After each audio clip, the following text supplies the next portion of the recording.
एक बार फिर से आप लोगों का स्वागत है। हम लोग इलेक्ट्रोस्टैटिक्स का आज क्लास देखेंगे। अब तक कई सारे लेक्चर्स हो चुके हैं, आज उससे अगला लेक्चर होगा।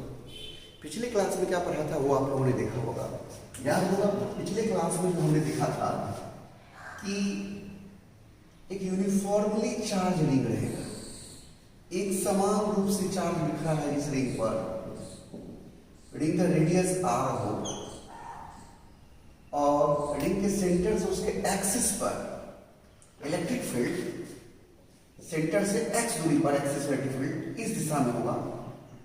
और कितना होगा तो मैग्नीट्यूड देखा था हमने। अगर रिंग पर चार्ज q है, q x divided by 4 pi epsilon not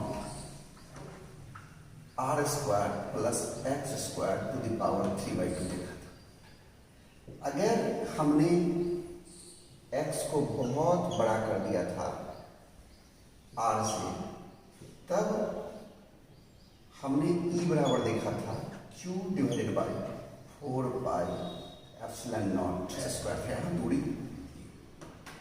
पिछली क्लास में देखा था एक रिंग के चलते उसके एक्सिस पर x दूरी पर E का मान q into x divided by 4 pi epsilon not r square plus x square to the power 3/2 था। यहाँ पर अगर x को इस दूरी को बहुत बड़ा कर दिया जाए तो रिंग एक छोटा पॉइंट की तरह नजर आ रहा था, पॉइंट चार्ज की तरह। और उस केस में इलेक्ट्रिक फील्ड का मान q divided by 4 pi epsilon not x square यानी इस दूरी x पर निर्भर करता था। आप में से कई लोग शिकायत करते हैं कि सर क्वालिटी, पिक्चर क्वालिटी आप 480 p पर कर लीजिए, उसमें होता है। आप देखिएगा, जब यूट्यूब पर देखिएगा तो ऊपर में रहेगा 3 बिंदु, उसको क्लिक करके 480 p पर आकर देखिए, तब अच्छा पिक्चर आएगा। ओके, फिर हमने इसी से आगे बढ़ा। एक डिस्क था जिस पर पूरा चार्ज बिखरा हुआ था। डिस्क का सरफेस चार्ज सिग्मा था। सिग्मा मतलब हो गया charge per unit area. Disc का रेडियस हमने r लिया था और x दूरी पर इलेक्ट्रिक फील्ड निकाला था। ध्यान दीजिएगा, तो यहाँ पर इलेक्ट्रिक फील्ड निकाला था, वो भी इसी दिशा में आया था। और E का मान sigma by 2 epsilon not 1 minus cos. और मैंने कहा यहाँ से एंगल बना दीजिए, अगर ये एंगल फाई है तो कॉस फाई, अगर थीटा लिया तो कॉस थीटा, ये बताया था। इसका मान अगर पुट कर दें तो sigma by 2 epsilon not 1 minus cos का मान कितना हो जाएगा, base x divided by hypotenuse. ये हाइपोटेनस कितना हो जाएगा, r square plus x square. ये सब हमने पिछले क्लास में सीखा था, आपको याद होगा। हम इसको एक बार साफ कर लेते हैं, आप देख लीजिए।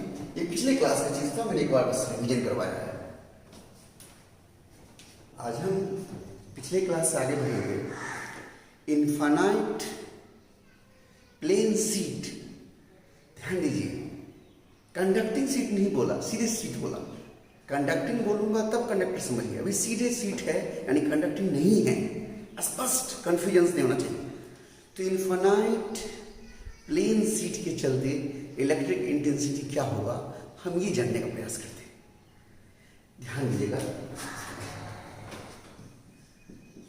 Electric intensity due to uniformly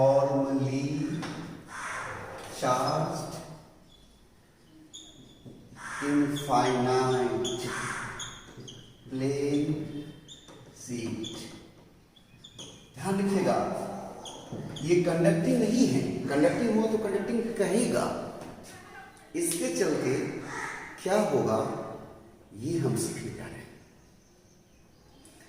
देखिए, कोई चीज इनफाइनाइट कब होता है, आप कल्पना करिए, मान लीजिए कि ये अभी आप थोड़ी दूर से देखिए, थोड़ी दूर से मैं देखूं इसको, तो ये कुछ कोण देखिए, एक मैं अपनी आंखों से एक सीधा लाइन, हॉरिजॉन्टल लाइन खींचूं और एक ऐसे तिरछा खींचूं, बीच का कोण देखिए कुछ कोण है।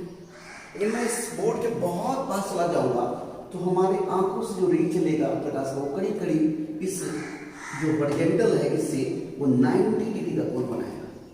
तो किसी चीज के छोटे भी चीज के अगर बहुत नजदीक चले जाइए तो इनफाइनाइट सी की तरह बिहेव करेगा, या फिर कुछ बहुत बड़ा है।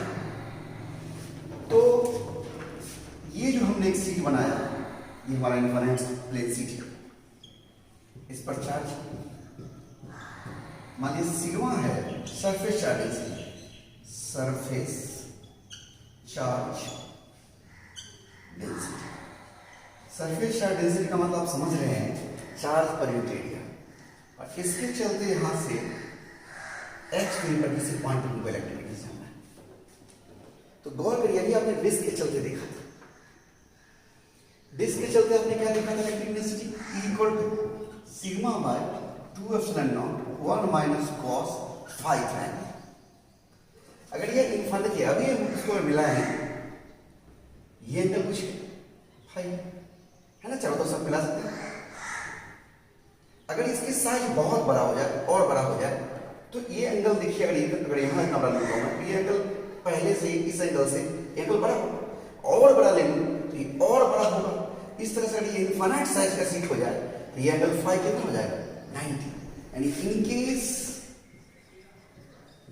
Of infinite plane sheet phi tends to 90 degree. ये एंगल जो फाई है वो करीब करीब 90 हो जाएगा। यानी ऐसी जो लाइन जाएंगे वो इसके ऊपर ही छोटे मिलकर चलेगा। हमारी बात समझ रहे हैं ना।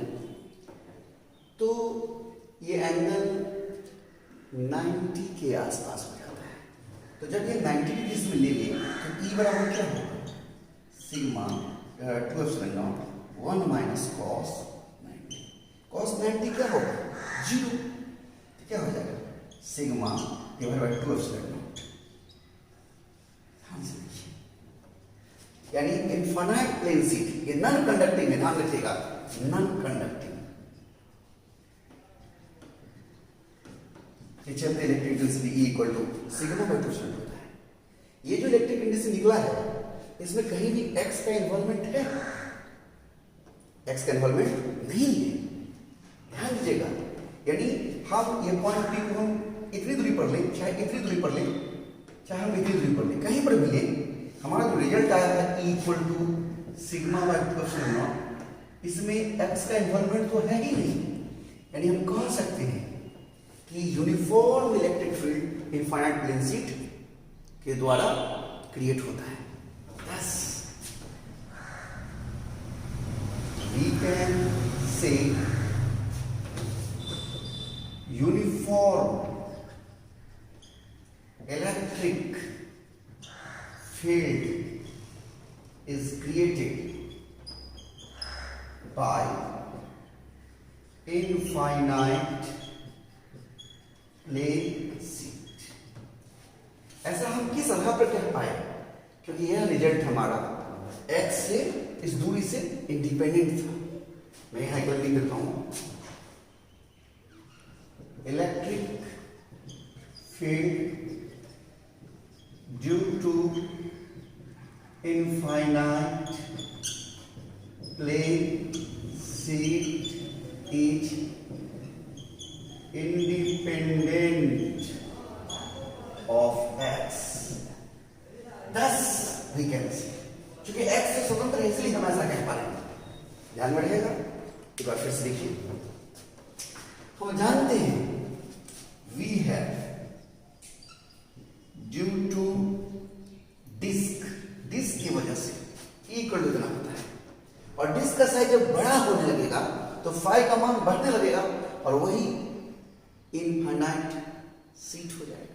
और उस कंडीशंस में जब फाई का मान 90 हो जाएगा तो उस कंडीशन में हमारा जो फाई का मान 90 रख देंगे तो रिजल्ट आता है E equal to sigma by 2। Okay, एक बार स्क्रीनशॉट ले लीजिए आप। आज हम आगे बढ़ रहे हैं, force on a dipole in a non uniform electric field देखने जा रहे हैं। Okay,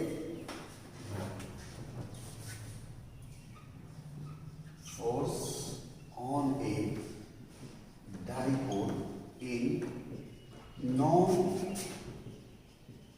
uniform electric non uniform electric field में, अब तक तो आप देख रहे थे यूनिफॉर्म इलेक्ट्रिक फील्ड में दिखा था। यूनिफॉर्म इलेक्ट्रिक फील्ड में डायपोल पर नेट फोर्स जीरो लगता है, याद होगा आपने देखा था। और जब नेट फोर्स जीरो लगता है तो डायपोल ट्रांसलेशनल इक्विलिब्रियम में होता है। आपने देखा था कि यूनिफॉर्म इलेक्ट्रिक फील्ड में टॉर्क भी लगता है, torque equal to p cross E यानी पी sin थीटा। लेकिन आज हम जो आगे बढ़ रहे हैं, आज हम नई बात सीखने जा रहे हैं। आज हम नॉन यूनिफॉर्म इलेक्ट्रिक फील्ड में डायपोल पर फोर्स देखने जा रहे हैं। ओके, आइए देखते हैं। तो एक स्पेशल सिचुएशन हम यहाँ मानते हैं कि ये हमारा एक्स एक्सिस है, ये हमारा ओरिजिन है, और डायपोल कुछ इस तरह से रखा हुआ है, माइनस चार्ज है, यहाँ पर प्लस चार्ज है। इसका कोऑर्डिनेट इस जगह का, ये जो -2 यहाँ है, यहाँ +2 है, इसका कोऑर्डिनेट x है, और ये x plus delta x, x0 x plus delta x। ध्यान दीजिएगा, ये हमारा कोऑर्डिनेट है इस दोनों जगह। यहाँ पर इलेक्ट्रिक फील्ड E है, और यहाँ पर electric field E plus delta x। ध्यान दीजिएगा, इलेक्ट्रिक फील्ड का मान जो नॉन यूनिफॉर्म है और समान है, बदल रहा है, यहाँ कुछ है, यहाँ कुछ है। Consider the situation shown in figure। Figure में दिखाई गई सिचुएशन पर विचार करिए। फोर्स ऑन -2 चार्ज, ध्यान दीजिएगा, -2 चार्ज पर फोर्स देख रहे हैं। F1 equal to vector form भी देता हूं, तो इलेक्ट्रिक फील्ड हमारा किस दिशा में है, प्लस एक्सेस की ओर है। तो ध्यान दीजिएगा, चार्ज -q और इलेक्ट्रिक फील्ड हमारा प्लस एक्सेस की दिशा में है। कहां पर, तो जहां पर -2 चार्ज है वहां पर कितना है, E। जहां +q चार्ज है वहां पर कितना है, E plus delta E। E में भी E प्लस डेल्टा E। ध्यान दीजिएगा, तो इतना हमारा, इसको थोड़ा सा मैं ऐसे लिख सकता हूं, F1 equal to Q -Q E, और ये x एक्सिस, E किस दिशा में, x दिशा में, इसलिए I लगा दिया। ये किस पर फोर्स हुआ, -2 चार्ज पर। इसी प्रकार फोर्स ऑन +2 चार्ज क्या होगा, F2 equal to +2 charge electric field E। ध्यान से देखिए, इसे मैं ऐसे लिख सकता हूँ, F2 इक्वल टू QE, और यहां पर +2 चार्ज जहां पर है वहां पर सिर्फ E नहीं, E का मान कितना है, E का मान जो है वो E plus delta x delta E है।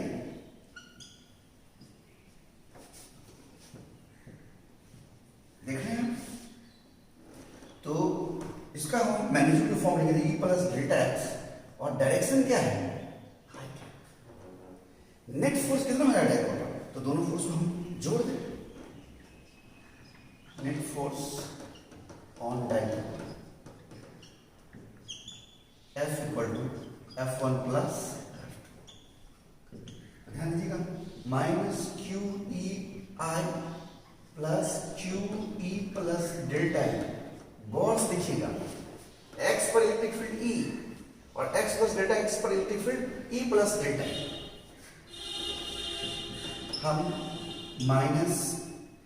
हम यहाँ पर Q को बाहर कर लेते हैं और I कैप को बाहर कर लेते हैं, क्या बच जाएगा, -E plus E plus delta x। देखिए, डेल्टा x से बार बार डेल्टा x लिखा जा रहा है, डेल्टा E है, E से ये कैंसिल हो जाएगा, यानी हमारा जो फोर्स आ गया, नेट फोर्स, वो आ गया delta x delta E Q delta E आई कैप। ये हमारा फोर्स निकल चुका है। अब इसको जरा सा मैं ऐसे लिख लूँ, F equal to Q delta x, इसको मल्टीप्लाई कर देते हैं, डेल्टा x से डिवाइड कर देते हैं, इनटू डेल्टा E। देखिए जरा गौर से, इस फोर्स को मैंने ऐसे लिखा है। अब जरा देखिए, Q इस I कैप यहां ले आए, delta x I cap, into delta E by delta x. क्यों और आई का प्ले क्या बन जाता है आप बताइए क्यों? क्यों ये डेल्टा एक्स वेक्टर बन जाएगा। आप चित्र में देखिए डायपोल का दिशा माइनस से प्लस की ओर होता है। यहाँ माइनस से प्लस की ओर इस दिशा में हमारा डायपोल मोमेंट p होगा और ये p का दिशा x की दिशा में है। p का दिशा x की दिशा में है, इसलिए इस डेल्टा एक्स इस बीच की दूरी जो डेल्टा एक्स है, इस डेल्टा एक्स को मैंने एक वेक्टर बनाया एक दिशा में इनटू डेल्टा ई बाय और क्यों डेल्टा एक्स क्या होता है? डायपोल मोमेंट p, यानी F equal to dipole moment p into delta E divided by delta x. ध्यान दीजिए फोर्स तो ये निकल चुका है, लेकिन डेल्टा एक्स का मान तो बहुत छोटा होता है। Since delta x is very small, therefore delta E by delta x को हम लिख सकते हैं डी बाई, नेट फोर्स जो डायपोल आ गया क्या आ गया? पी डी बाई यानी फोर्स की दिशा डायपोल मोमेंट की दिशा में होगी और उसको मल्टीप्लाई कर देना है डायपोल मोमेंट को डी बाई डी एक्स। आप समझ गए होंगे। एक बार फिर से देख लीजिए, मैं शुरू में बोलने में यहाँ पर एक भूल हो गई थी। ये इलेक्ट्रिक फील्ड क्या है? एक्स दूरी पर ई और x प्लस डेल्टा एक्स पर क्या है? e plus delta E. तो माइनस क्यू पर चार्ज निकाला, माइनस क्यू चार्ज पर फोर्स निकाला, तो माइनस क्यू चार्ज और वहां पर इलेक्ट्रिक फील्ड e। e को हमने e का मैग्नीट्यूड और दिशा e का कौन सा है? x एक्सिस टू यानी i का लगा दिया, ये माइनस चार्ज पर फोर्स निकल गया। फिर हमने प्लस चार्ज पर फोर्स निकाला, तो चार्ज और उस वो जो प्लस चार्ज जहां पर है, कहां पर है? x प्लस डेल्टा एक्स, वहां पर कितना इलेक्ट्रिक फील्ड है? E प्लस डेल्टा है। आप इलेक्ट्रिक फील्ड का मान देख रहे हैं, क्योंकि इलेक्ट्रिक फील्ड किस दिशा में है? इलेक्ट्रिक फील्ड किस दिशा में है? आई कैप की दिशा में। इसलिए आई कैप से मल्टीप्लाई कर दिया और सॉल्व कर दिया, इस तरह से रिजल्ट आएगा। आगे बार देख लीजिए, स्क्रीनशॉट ले लीजिए। तो अभी आपने देखा था कि नॉन यूनिफॉर्म इलेक्ट्रिक फील्ड में डायपोल पर कितना फोर्स लगेगा। तो फोर्स था dipole moment P D by d x. ध्यान रखिए यहाँ पे खास बात, किसी खास जगह पर E का मान 0 हो सकता है, लेकिन d बाई डी एक्स यानी rate of change in electric field या electric intensity with respect to x may और मे नॉट बी 0। यानी फोर्स 0 हो भी सकता है, नहीं भी हो सकता है, लेकिन इलेक्ट्रिक फील्ड 0 हो सकता है। हमने इस बात को यहां लिखा है और इस पर एक उदाहरण भी लिख के रखा है।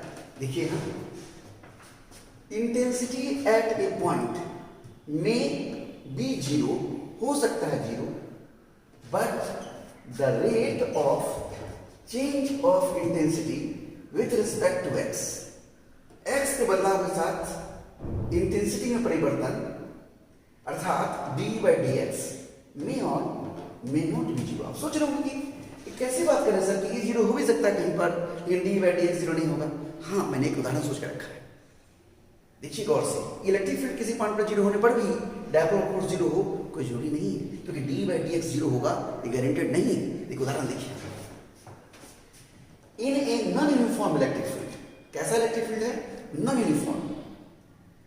The intensity is given by, intensity कैसे बदलना वो दिया हुआ है, I डायरेक्शन है इलेक्ट्रिक फील्ड का 2x minus x square. Calculate the force operating on a dipole of moment P। Dipole का डायपोल मोमेंट P है, placed at x equal to 0। कहां पर रखा गया है? x इक्वल टू 0 पर, और x इक्वल टू d पर। If the dipole axis is along x axis, dipole का एक्सिस कैसे है? ध्यान दीजिएगा, डायपोल का एक्सिस कैसे है? x एक्सिस के सामने। देखिए E का मान जो आपको दिया हुआ है I 2x minus x square. अगर आप x इक्वल टू 0 पर पर बात करिएगा x इक्वल टू 0 पर, x का मान 0 डालिए, का मान 0 हो गया। लेकिन क्या डी बाई डी एक्स 0 होगा? गौर से देखिए, मैं यहाँ मैग्नीट्यूड लिखता हूँ सिर्फ D E by d x, सिर्फ मैग्नीट्यूड लिख रहा हूँ आई को छोड़कर, 2 माइनस 2x। देखिए तो यहाँ पर इफ x इक्वल टू 0 कर दें, डी बाई डी एक्स क्या होगा? 2 माइनस x का मान हम 0 डाल देंगे, 2 इंटू 0 यानी 2 हो गया। डी बाई डी एक्स 2, ध्यान दीजिएगा न्यू, इसको वोल्ट पर मीटर स्क्वायर भी आप कह सकते हैं। D by d x unit लिखेंगे हम, इसका मतलब वोल्ट पर मीटर बटा मीटर, वोल्ट पर मीटर स्क्वायर। ध्यान दीजिएगा डी बाई डी एक्स इतना है, जबकि आप x का मान 0 इसमें डाल दीजिए तो इलेक्ट्रिक फील्ड 0, यानी x इक्वल टू 0 पर इलेक्ट्रिक फील्ड 0 है, लेकिन डी बाई डी एक्स 0 नहीं है। अब यहाँ पर अगर आपको फोर्स निकालने के लिए कहेगा, फोर्स कहाँ पर? x इक्वल टू 0 पर, F at x equal to 0 क्या हो जाएगा? डायपोल मोमेंट, इसका मान p दिया हुआ है सवाल में, देख रहे हैं? डी बाई डी एक्स मान कितना है? इंटू 2, यानी कितना हो गया? 2। फोर्स यहाँ पर 2p लगा है। वहीं पर if x equal to d ले लीजिए तो ध्यान दीजिए क्या हो जाएगा हमारा? E equal to d by d x equal to क्या हो जाएगा? D by d x max का मान डी डाल देंगे, क्या हो जाएगा? 2 माइनस 2d। इस कंडीशन में जो हमारा फोर्स होगा वो क्या हो जाएगा? तो p I into d by d x. D by d x हमारा कितना है? डी बाई डी एक्स हमारा कितना है? ध्यान से देखिए, 2 माइनस 2d। तो अलग अलग जगहों पर अलग अलग फोर्स हो सकता है। आप एक बार स्क्रीनशॉट लेकर के लिख लीजिए, फिर उसके बाद जाकर के, अभी रुकिए, आप आराम से देखिए, पहले इसको देख लीजिए और फिर उसके बाद आगे बढ़ेंगे। तो अभी आपने देखा कि किस प्रकार से डाइपोल पर non uniform electric field force निकालते हैं। F equal to dipole moment P into d by d x. ध्यान रखिएगा, मैंने कहा कि किसी खास जगह पर E का मान 0 हो सकता है, लेकिन डी बाई डी एक्स 0 होगा, कोई जोड़ी नहीं है। अभी आपने एक सवाल देखा, आइए उसी क्वेश्चंस को आगे थोड़ा बढ़ाते हैं। इन द प्रीसीडिंग प्रॉब्लम, जो पहले वाला सवाल था, how much force is experienced by dipole placed with axis perpendicular to axis, perpendicular to x axis.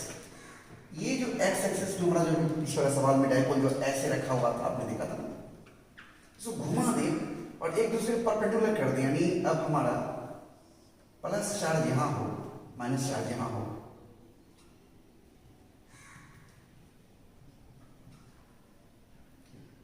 इस केस में कितना फोर्स लगेगा? तो ध्यान दीजिएगा, क्योंकि इलेक्ट्रिक फील्ड का मान मैग्नीट्यूड जितना यहां पर होगा उतना ही यहां पर भी होगा। आप पूछेंगे क्यों? तो इलेक्ट्रिक फील्ड हमारा दूरी x के साथ बदल रहा था। आप याद करिए, हमारा इलेक्ट्रिक फील्ड था E, वो क्या था? 2x माइनस एक्स स्क्वायर, यानी x एक्सिस की दिशा में x के हिसाब से बदल रहा था। तो अगर ऑरिजिन यहां हो तो इस जगह के लिए x का मान जो इसके लिए है वही x का मान इसके लिए भी, दोनों के लिए x का मान सेम है। Since the value of x is same for positive charge as well as negative charge, therefore E is same for both positive and negative charge, positive and negative charge। दोनों charge के लिए E का मान same होगा, therefore dE by dx, यानी दूरी x के साथ E का बदलाव यहां नहीं हो रहा है डाइपोल के दोनों चार्ज पर। ध्यान दीजिएगा, इस माइनस और प्लस पर डी बाई डी एक्स का मान नहीं बदल रहा है, यानी 0 चेंज। इसीलिए फोर्स जो हमारा होता है P D by d x होता है, यानी फोर्स 0 हो जाएगा। देख रहे हैं? स्क्रीनशॉट ले लीजिए एक बार।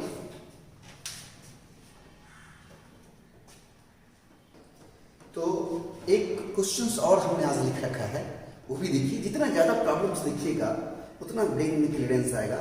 और मैंने पहले कहा, कई लोग शिकायत करते हैं कि सर क्लियर नहीं आ रहा है, क्या लिखते हैं। मैं बहुत अच्छा से वीडियो बनाने की कोशिश करता हूँ, बहुत क्लियर ढंग से। आप 480 p पर लगाइए, सेटिंग होता है ना उसमें, देखिएगा आप सेटिंग कैसे सुधार होता है, जिससे पिक्चर का क्वालिटी अच्छा होता है। वो अगर आप नहीं करेंगे तो कैसे होगा। और जब भी मैं कहता हूँ तो स्क्रीन शॉट लेने के बाद उसको जूम करके तब देखिए। आइए देखिए, find the force exerted by dipole P1 on dipole P2। यहाँ पर दो डायपोल है, एक डायपोल P1, दूसरा P2, सेपरेटेड बाय x, दोनों के बीच की दूरी x है। द एक्सिस आर कॉमन, और दोनों का एक्सिस क्या है, कॉमन है। देखिए ये हम एक एक्सिस बनाते हैं, ये हमारा एक्सिस है। अब देखिए ओरिजिन है हमारा, एक डायपोल हमारा यहां है, मान लीजिए माइनस प्लस, ये डायपोल हमारा P1 है, इसका नाम मैं दे देता हूं P1, और दूसरा डायपोल है माइनस प्लस। दोनों का एक्सिस कॉमन है, इसका एक्सिस किस दिशा में होगा, इस डायपोल का माइनस से प्लस के साथ, इसका माइनस से प्लस के साथ, और वो एक्स की तरफ है, सेम दिशा में। कॉमन का मतलब आप समझे कि नहीं, कॉमन का मतलब समझे कि नहीं, इसका एक्सिस इधर, इसका भी इधर, एक ही, और दोनों के बीच का सेपरेशन एक्स है। ये आपने क्वेश्चन दिया। तो पहले इस डायपोल के वजह से, इस डायपोल के पास, डायपोल के पास मतलब डायपोल के जनरली दूरी बहुत कम होता है, हम लोग इस बीच वाले पॉइंट पर काम करते हैं। तो यहां पर कितना इलेक्ट्रिक फील्ड है वो पहले जानते हैं। Electric field near dipole P2 due to P1 क्या होगा, E कर दो, इसके चलते निकाल दें इसके पास, यानी कितना, इस डायपोल से कितना दूरी पर, x दूरी पर। तो क्या होगा, एक्सिस पर आप पढ़े हैं इलेक्ट्रिक फील्ड का मान, E का मान P divided by 2 pi epsilon not r cube, वहां r दूरी था, यहाँ x दूरी है, तो यहाँ हो जाएगा P divided by 2 pi epsilon not x cube. क्योंकि P1 के चलते हैं इसलिए यहाँ पर P1 divided by 2 pi epsilon not x। ये हमारा इलेक्ट्रिक फील्ड निकल चुका है P1 के चलते। कहां पर, P2 के पास। अब dE बाई dx कितना होगा, क्योंकि फोर्स निकालने के लिए हमको चाहिए P into d by d x, P into dE by dx। D by dx का P1 divided by 2 pi epsilon not. इसको आप डिफरेंशिएट करेंगे, ध्यान दिया, ऊपर ले जाएंगे तो ये x पर माइनस डी हो जाएगा, यानी डी बाई डी एक्स क्या हो जाएगा,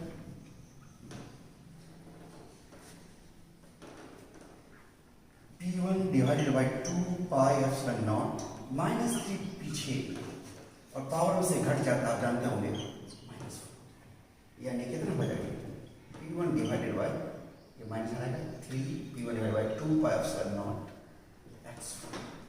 ये हमारा डी बाई डी एक्स का मान करेंगे। अब यहाँ फोर्स आता है इस टाइप का, फोर्स देखिए, अभी हमको डी बाई डी एक्स निकला है इस डायपोल के पास, अब इसको फोर्स निकालना है। फोर्स ऑन डायपोल P2 क्या होगा, F इक्वल टू, आप पढ़े हैं P2 जिस पर निकालना फोर्स वो, और वहां पर इलेक्ट्रिक फील्ड कैसे बदलता है, डी बाई डी एक्स, यानी F equal to P2 into d by d x क्या है, minus 3 P1 divided by 2 pi epsilon not x4, multiply कर दें, minus 3 P1 P2 divided by 2 pi epsilon not x4। ये हमारा force negative है, मतलब ये डायपोल को अट्रैक्ट कर रहा है। Here negative sign shows that dipole attracts each other। हम आशा करते हैं कि आप एंजॉय किए होंगे। कल का क्लास बहुत महत्वपूर्ण, कल मतलब अगला क्लास जब आपका होगा बहुत महत्वपूर्ण होगा। इलेक्ट्रिक लाइन्स ऑफ फोर्स के बारे में हम चर्चा करेंगे। इलेक्ट्रिक लाइन्स ऑफ फोर्स से हम आगे बढ़ेंगे तो इलेक्ट्रिक फ्लक्स सीखेंगे। फ्लक्स सीखने के बाद हम किसी भी तरह के बॉडी के चलते इलेक्ट्रिक फील्ड इंटेंसिटी निकालने में सक्षम होंगे गॉस लॉ की मदद से। गॉस लॉ बोर्ड के लिए महत्वपूर्ण भी है और क्वेश्चन कंपटीशन में भी बहुत सारा पूछता है। जब हम गॉस लॉ सीख जाएंगे तो उससे हम फील्ड निकालना सीख जाएंगे, और फील्ड निकालना सीख जाएंगे तो फील्ड को डिफ्रेंशिएट करके हम पोटेंशियल निकालना सीख जाएंगे। ध्यान रखिएगा, हमारी पढ़ाई में ये अंतर है। बहुत सारे टीचर लोग पहले पोटेंशियल सिखाते हैं फिर फील्ड सिखाते हैं, लेकिन मैं पहले फील्ड सिखाता हूँ फिर उससे पोटेंशियल निकालना सिखाता हूँ। बड़ा ही रोचक और बहुत ही इंटरेस्टिंग है जो आप आगे देखेंगे। वैसे आपके एनसीईआरटी में भी ऐसे ही है, और जो भी बच्चे कंपटीशन का प्रिपरेशन करते हैं याद रखिएगा, इससे बेस्ट कॉन्सेप्चुअल क्लास नहीं हो सकता है। आप एंजॉय करिए, प्रॉब्लम प्रैक्टिस करिए, जो दिक्कत हो पूछिएगा। Okay bye. स्क्रीन शॉट ले लीजिए आप लोग अच्छे से।